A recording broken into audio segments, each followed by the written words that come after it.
एक था रौनक, जैसा नाम वैसा रूप। अक्ल में भी उसका मुकाबला कोई नहीं कर सकता था।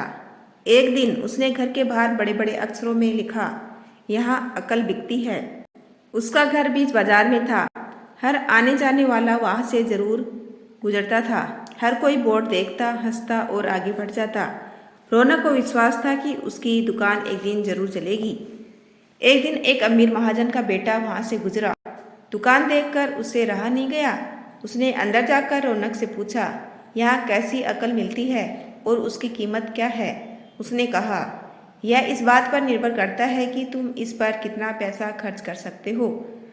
गप्पू ने जेब से 1 रुपया निकालकर पूछा, इस रुपये के बदले कौन सी अकल मिलेगी और कितनी। भाई, 1 रुपये की अकल से तुम 1 लाख रुपया बचा सकते हो। गप्पू ने 1 रुपया दे दिया। बदले में रौनक ने एक कागज पर लिख कर दिया, जहाँ 2 आदमी लड़ झगड़ रहे हो वहाँ खड़े रहना बेवकूफ़ी है। गप्पू घर पहुँचा और उसने अपने पिता को कागज दिखाया।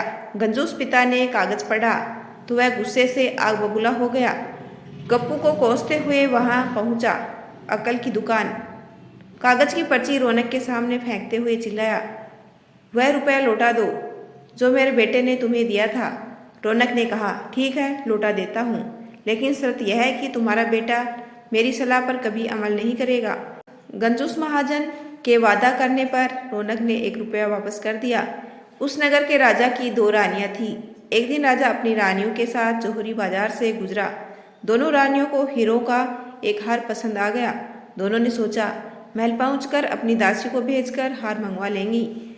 संयोग से दोनों दासियां एक ही समय पर हार लेने पहुंची। बड़ी रानी की दासी बोली, मैं बड़ी रानी की सेवा करती हूँ, इसलिए हार मैं लेकर जाऊंगी। दूसरी बोली, पर राजा तो छोटी रानी को ज्यादा प्यार करते हैं, इसलिए हार पर मेरा हक है। गप्पू उसी दुकान के पास खड़ा था। उसने दासियों को लड़ते हुए देखा। दोनों दासियों ने कहा वे अपनी रानियों से शिकायत करेंगी।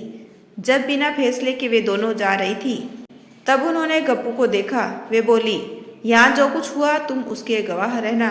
दासियों ने रानी से और रानियों ने राजा से शिकायत की। राजा ने दासियों की खबर ले ली। दासियों ने कहा, गप्पू से पूछ लो, वह वहीं पर मौजूद था। राजा ने कहा, बुलाओ गप्पू को गवाही के लिए, कल ही झगड़े का निपटारा होगा। इधर गप्पू हैरान, पिता परेशान। आखिर दोनों पहुंचे अकल की दुकान। माफी मांगी और मदद भी। रौनक ने कहा, मदद तो कर दूं, पर अब जो मैं अकल दूंगा उसकी कीमत है 5,000 रुपये। मरता क्या न करता। कंजूस पिता ने कूदते हुए दिए 5,000। रौनक ने अकल दी कि गवाही के समय गप्पू पागलपन का नाटक करे और दासियों के विरुद्ध कुछ न कहे। अगले दिन गप्पू पहुंचा दरबार में, करने लगा पागलों जैसी हरकतें। राजा ने उसे वापस भेज दिया और कहा, पागल की गवाही पर भरोसा नहीं कर सकते। गवाही के अभाव में राजा ने आदेश दिया, दोनों रानी अपनी दासियों को सजा दे, क्योंकि यह पता लगाना बहुत ही मुश्किल है कि झगड़ा किसने शुरू किया।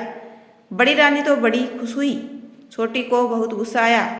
गप्पू को पता चला कि छोटी रानी उससे नाराज है, तो वह फिर अपनी सुरक्षा के लिए परेशान हो गया। फिर पहुंचा अकल की दुकान। रौनक ने कहा, इस बार अकल की कीमत 10,000 रुपये। पैसे लेकर रौनक बोला, एक ही रास्ता है, तुम वह हार खरीद कर छोटी रानी को उपहार में दे दो। गप्पू सकते में आ गया, बोला, अरे ऐसा कैसे हो सकता है, उसकी कीमत तो 1 लाख रुपए है।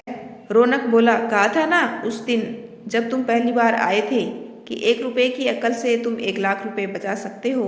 इधर गप्पू को हार खरीद कर भेंट करना पड़ा, उधर अकल की दुकान चल निकली। कंजूस महाजन सिर पीट कर रह गया। यदि आपको मेरा छोटा सा प्रयास अच्छा लगा हो तो चैनल को लाइक, शेयर एंड सब्सक्राइब कीजिए।